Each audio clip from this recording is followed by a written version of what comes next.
All right, first and foremost, give all praise to Yahweh Bashem Yahushai Barakatham. That is the Most High God of Abraham, Isaac, and Jacob, and his son Yahushua, who the world ignorantly calls Jesus Christ.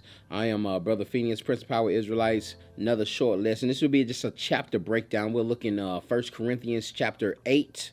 And I've seen this text kind of stumbled with a few times. I've seen brothers use it to say,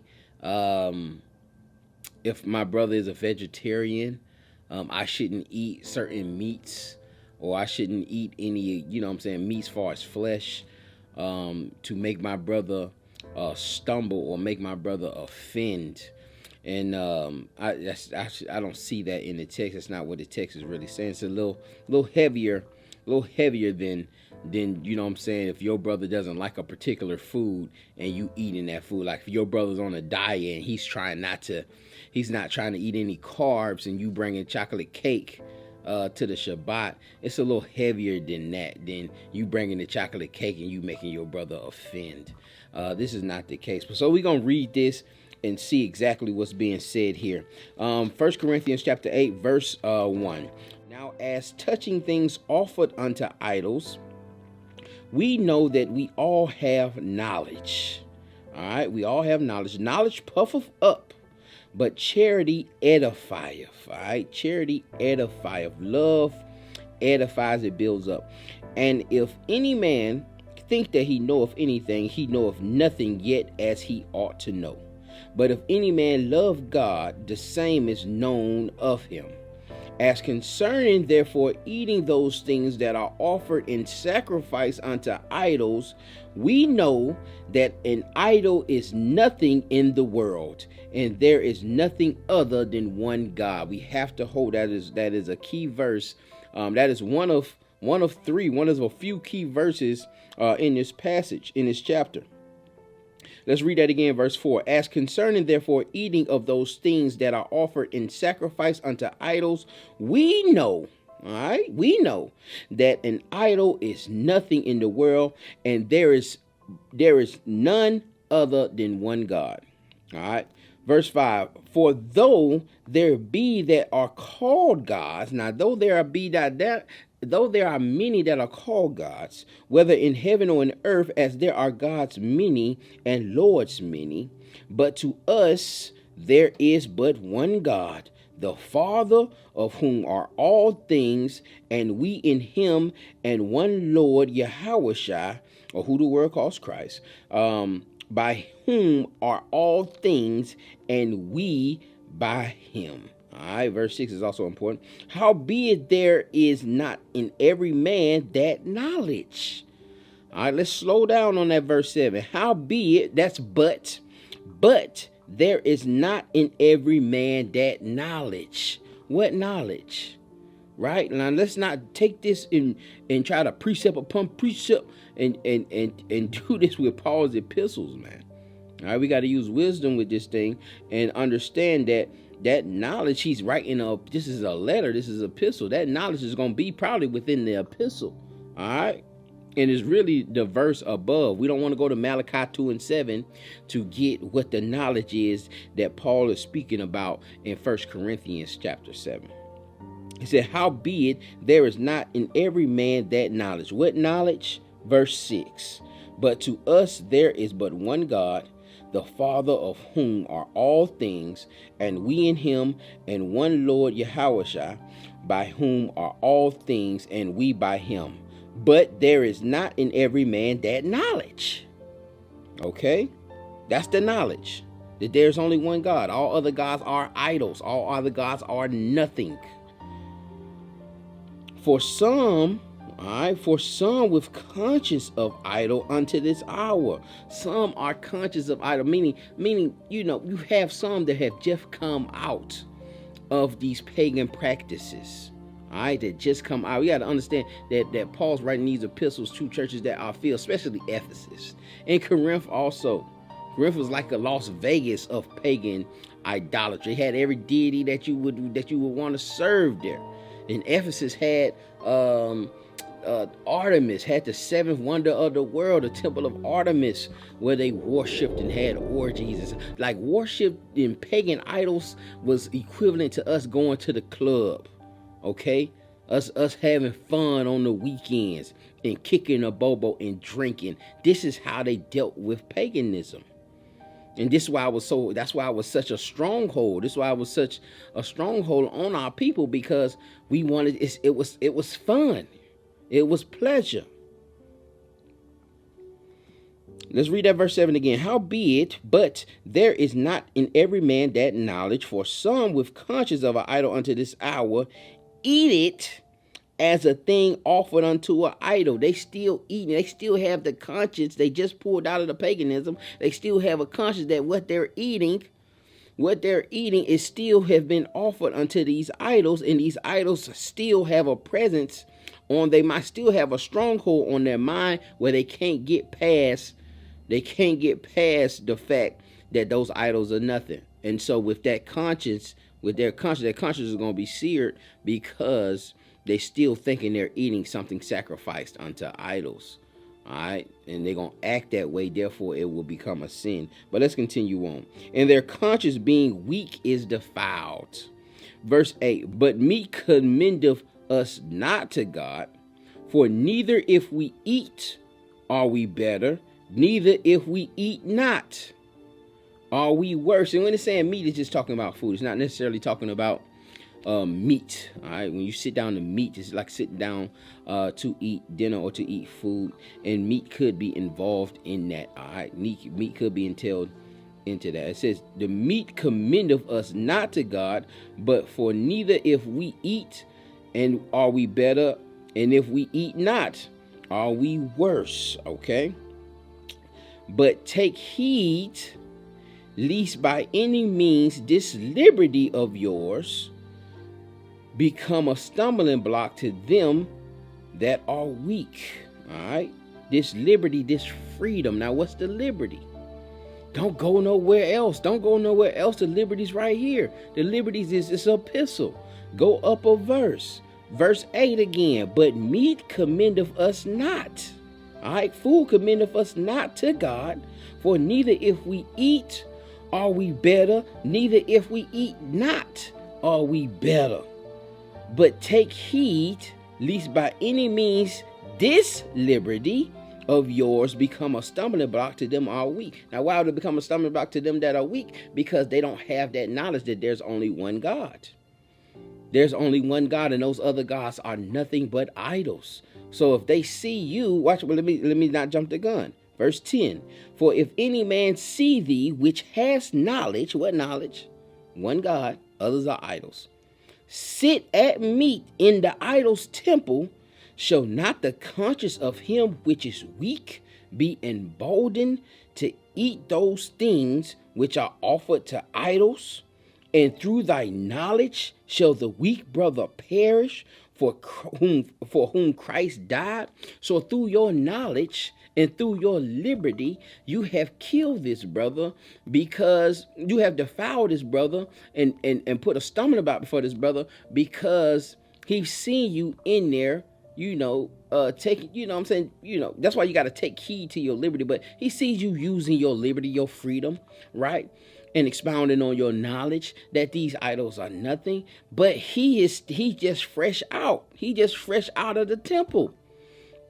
This brother might have been a prostitute, maybe 10, 15 years. May have been raised in the temple, right? Been through all the practices, fresh out, and then he sees you in there, eating food that he knows is sacrificed to idols. It's gonna sear his consciousness, and he gonna be like, man, I'm finna get in there, I'm finna eat something to this idol also. And when he sit down to eat, he not gonna have that same knowledge that you have. He's like, man, this is a sacrifice to Artemis. This is sacrifice to Diana. All right, this is sacrifice to Baal. Sacrifice to these idols. Where we at? Verse 12. All right, but when ye sin against the brethren, and wound their weak conscience, you sin against Christ. So it's very important. When he says take heed, this is very important that you don't do. Now, we don't have a lot of these pagan practices today where, you know what I'm saying, we sitting inside of temples and we having to watch what we eat. But there are, you know what I'm saying, certain places where you may go into a Chinese restaurant and you see the Buddha sitting up there with the food in the plate in front of them. You know what I'm saying? If somebody has just come out of Buddhism, right? And they still thinking they point that statue out to you and tell you, man, they just sacrificed this food to Buddha, man. Maybe we should, you know, we might need to find somewhere else to eat. And you like, hey man, listen, bro. Listen, man. There's only one God. All right, this Buddha, this is nothing. This is just an idol. All right. Yeah, and then you slap the Buddha statue and then go ahead and continue on to eat. You put a stumbling block in that brother, because he still may be sitting there frightened to death to eat this food and still be in his mind that he has eaten food sacrificed to Buddha and have sinned against the Most High. And in doing so, he has. But you have caused that brother to sin. I will read that verse 12 again. But when ye sin so against the brethren and wound their weak conscience, ye sin against Christ. 13. Watch this, the big finale. Wherefore, therefore, if meat make my brother to offend, I will eat no flesh while the world standeth, lest I make my brother to offend. Not saying that he won't eat any flesh, not saying that he won't eat any meat. It's just saying a finale, like, I'm not going to make my brother offend by eating these foods that have been sacrificed, that have been sacrificed to idols. All right, so it'll make my brother offend. And those that are weak, those that are fresh coming in. All right, we know that, you know what I'm saying, Paul's lot was unto these Gentiles, whether they Israelites or not. That's not what I'm dealing with here. Though I believe they were Israelites, but that's not what I'm dealing with here. Chapter 10, let's jump over chapter 10, 1 Corinthians chapter 10, verse 28. It says, but if any man say unto you, all right, this is offered in sacrifice unto, a matter of fact, Shalakia. Let's start at 1 Corinthians. Let's go to 1 Corinthians chapter 10, and we'll start at verse 25. Whatsoever is sold in the shambles, that eat, asking no question, for conscience sake.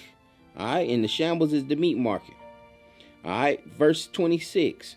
For the earth is the Lord's and the fullness, everything belongs to the Most High.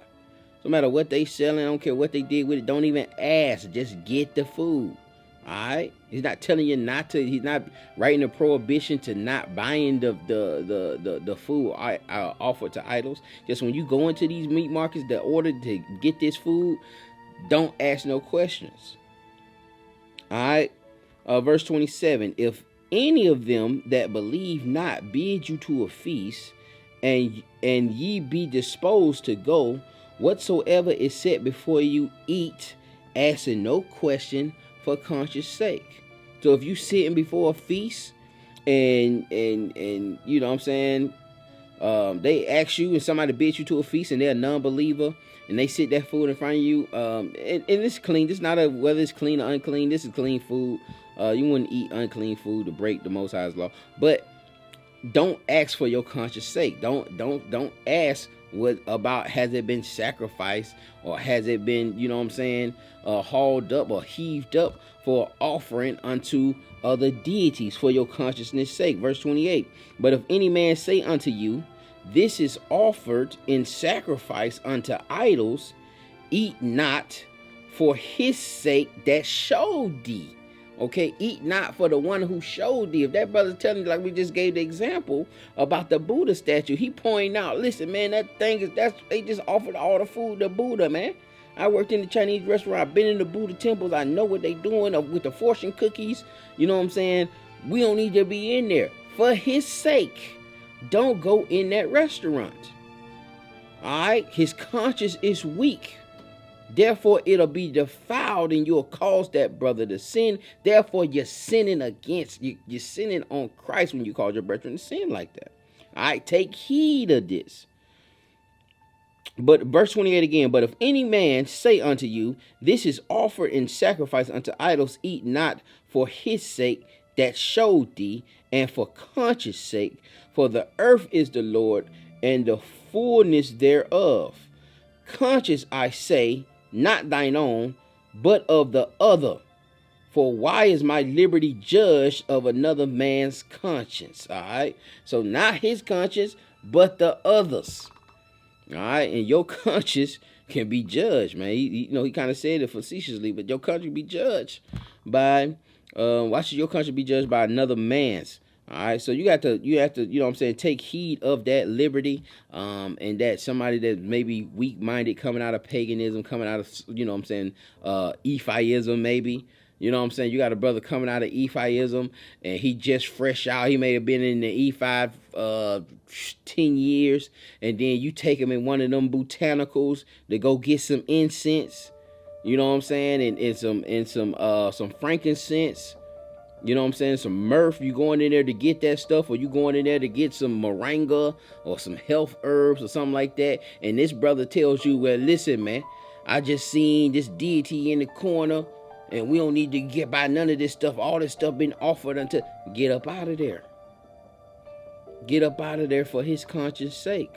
All right, because you could be messing around and get judged for another man's conscience. All right, let's look at Acts chapter, we'll close out with this.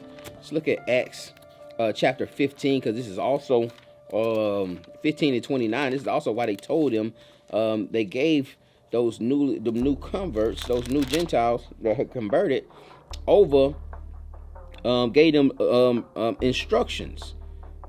Verse 29, Acts chapter 15, verse 29. It says, that ye abstain from meats offered to idols, and from blood, from the things strangled, and from fornication, from which if ye keep yourselves, ye shall do well, and fare ye well. And then they go on to tell you that, Moses is going to be preached in the synagogues, and they can learn pretty much everything else there. But initially, though, you need to abstain from meats that have been sacrificed, foods that have been sacrificed unto idols. All right, because you can get that conscience seared, and you be off to a terrible start. And again, not just you, but anybody who's took you in there with their liberty, with their knowledge. Again, that knowledge being that there's only one God, and there's no other gods. All those other gods are nothing. And the liberty of understanding this and having the ability to go in there and eat those foods, and not have your conscience seared, but you may sear your brother's consciousness with that. I hope this was edifying, and I hope this cleared things up for anybody who might have stumbled across the text and really didn't fully get it. But again, let's start breaking down these short chapters, short chapters like that, and hopefully we can get through a book, or hopefully we can get through at least Paul's epistles. But with that, I'm gonna say shalom.